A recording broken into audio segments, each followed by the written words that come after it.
Assalamualaikum warahmatullahi wabarakatuh. Bertemu lagi bersama saya Retno Hastiningtyas di MVT Podcast. Oke Pet Lovers, hari ini saya berada di area kandang SMKN PP Playhari. Ya, hari ini kita akan berbincang-bincang mengenai pakan pada kucing bersama Dr. Hewan Warih Nugroho. Ya, baik Pak, selamat siang. Selamat siang. Gimana Pak kabarnya? Alhamdulillah. Sehat ya. Nah, kan banyak nih Pak ya pet lovers, tentunya pengen kucingnya selalu sehat. Sebenarnya pakan yang baik itu seperti apa ya Pak ya? Sebenarnya pakan kucing itu kan sudah tersedia di pabrikan, itu kan udah ketahuan. Iya. Untuk umur sekian dengan apa kemasan yang baik yang wet food maupun yang dry food itu sudah ada tersedia. Jadi sebenarnya kalau para pet lover ingin tahu pakan kucing sebenarnya seperti apa, ya kita ngikuti aja aturannya ada di kemasan dari pabrikan aja. Ya, tentunya nutrisinya gitu. Nutrisinya sudah ada di situ. Cuma yang bikin nggak puas tuh kadang-kadang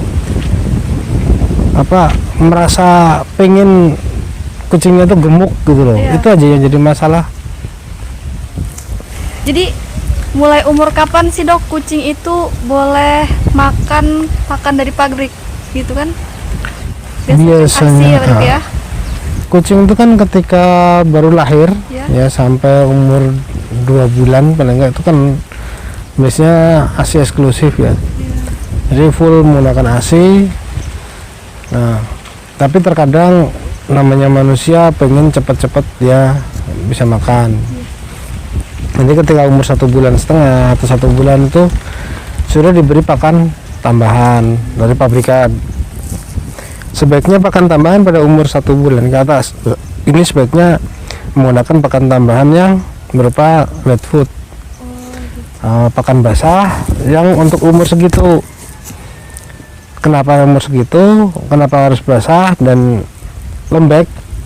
Karena pada umur 1,5 bulan sampai umur 12 bulan ini kan masa pertumbuhan dari organ pencernaan, sehingga makanannya juga harus dijaga. Apalagi ketika dia selesai menyusui, lambungnya masih belum sempurna, sehingga kita harus berikan makanan-makanan yang bentuknya seperti bubur.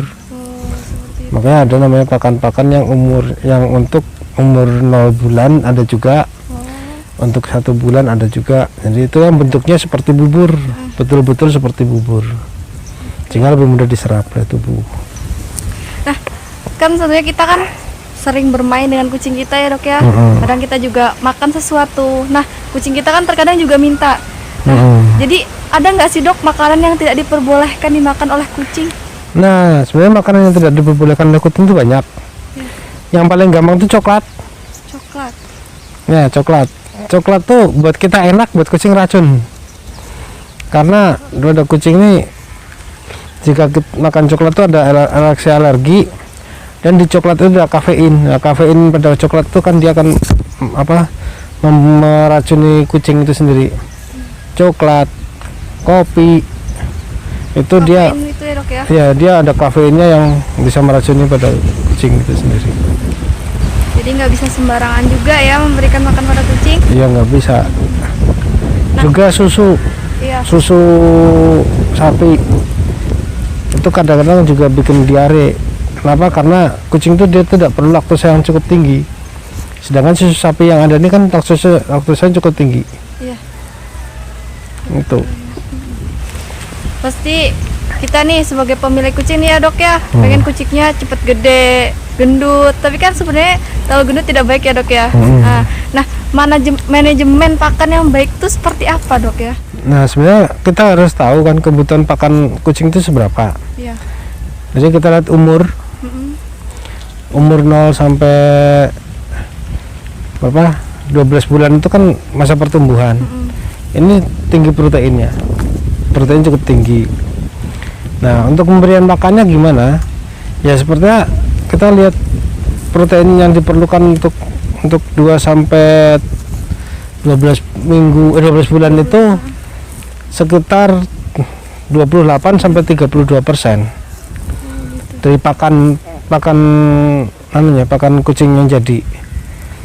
Nah, Ketika umur segitu kan otomatis dia kan protein tinggi. Tapi dia kucing tuh dia gini, pemberian karbohidrat pada kucing itu kan kadang-kadang orang seneng ya ngasih Iya, nasi, seperti itu. campur jagung. Oke, pemberian karbohidrat tuh sebenarnya kucing itu tidak bisa mencerna karbohidrat sebenarnya.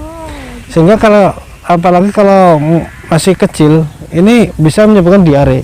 Iya, gitu ya. Makanya sebaiknya kalau makan makanan yang untuk kitan ya, untuk umur Masih 2 pertumbuhan. bulan sampai 12 bulan itu sebaiknya jangan menggunakan karbohidrat. Gitu. Apapun karbohidratnya itu akan menyebabkan diare.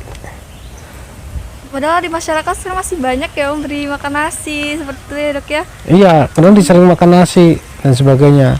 Emang kucingnya gemuk, Iya, gemuk. tapi dia gemuknya tuh apa ya? Nanti ada berefek ke pencernaan.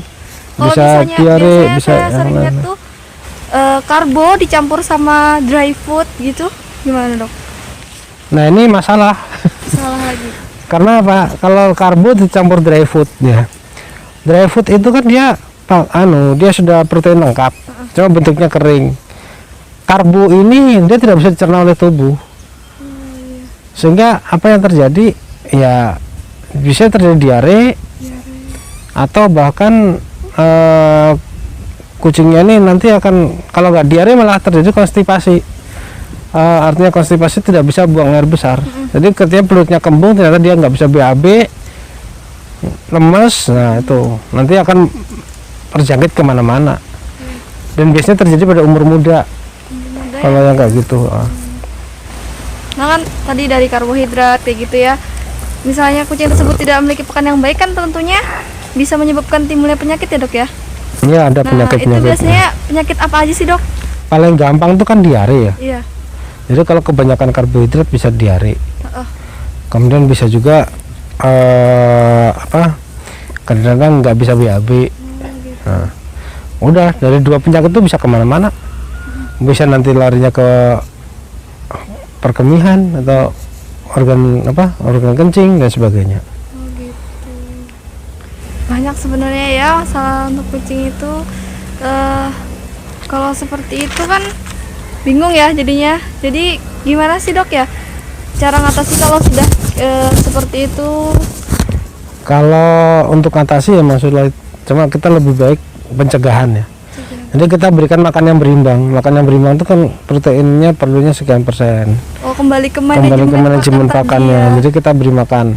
Untuk dry food itu untuk kitten itu cuma maksimal 45 gram sehari. Sehari. Nah, sehari cuma 45 gram. Sedangkan untuk yang dewasa tuh paling nggak sampai 100 gram itu udah pol-polan sehari. Nah, untuk dry food. Sehingga kalau mau ya dicampur sama wet food. Kalau untuk kitten sebaiknya kalau mau pencampuran antara dry food dan wet food itu sebaiknya 70-30, artinya 70% pakan basah, 30% pakan kering. Kenapa? Karena takutnya kalau kebanyakan pakan kering bisa terjadi tidak bisa buang air besar. Kalau kebanyakan pakan basah diare. Iya. Jadi kita harus berimbang. Nah, gitu. gitu. Tapi kalau untuk dewasa itu sebenarnya lebih tahan ya. Iya. Dewasa kan lebih tahan. Nah, ini paling kita kalau untuk dewasa tuh di atas tahun ya. Di atas tahun kita coba keseimbangan, karena kalau untuk anak itu konsepnya pertumbuhan, untuk dewasa tuh konsepnya untuk menjaga kesehatan. Karena kalau nanti kelamaan full dry food ketika udah dewasa sebenarnya nggak masalah itu loh, asal sesuai dengan takaran. Kalau over nanti akan muncul penyakit metabolis, bisa gangguan bisa kegemukan, bisa gangguan ginjal, jantung, terus yang darah urin, perkembangan dan sebagainya. Gitu. Saya pernah dengar Dok katanya kucing nggak boleh terlalu banyak makan gorengan, benar nggak sih Dok? Ya itu ya memang sebaiknya dihindari gorengan. Gitu. Karena apa? Karena minyaknya itu. Gorengan, apalagi gorengan basah, ketika dimakan kucing nanti efek yang paling gampang adalah bulunya rontok. Selain bulu rontok bisa juga ini alergi dan sebagainya. Gitu. Ada nggak sih dok pakan yang bisa buat kucing itu alergi? Banyak. Banyak. Tapi ya paling umum tuh kan ya kayak coklat itu ke alergi juga. Kemudian gorengan, ikan asin. Oh, ikan asin tidak boleh sebenarnya dok ya? Ikan asin tuh garamnya yang ini masalah. Oh, seperti itu. Oke. Iya. Baik, mungkin sampai situ aja ya dok ya. Dan kali kita bisa bincang-bincang lebih dalam lagi mungkin ya. Bisa, Ya. bisa. Ya baik dok, terima kasih. Selamat lanjutkan beraktivitas ya dok ya. Ya, Ya. selamat siang. Oke pet lovers, itu tadi bincang-bincang singkat kami. Semoga bermanfaat. Terima kasih. Wassalamualaikum warahmatullahi wabarakatuh.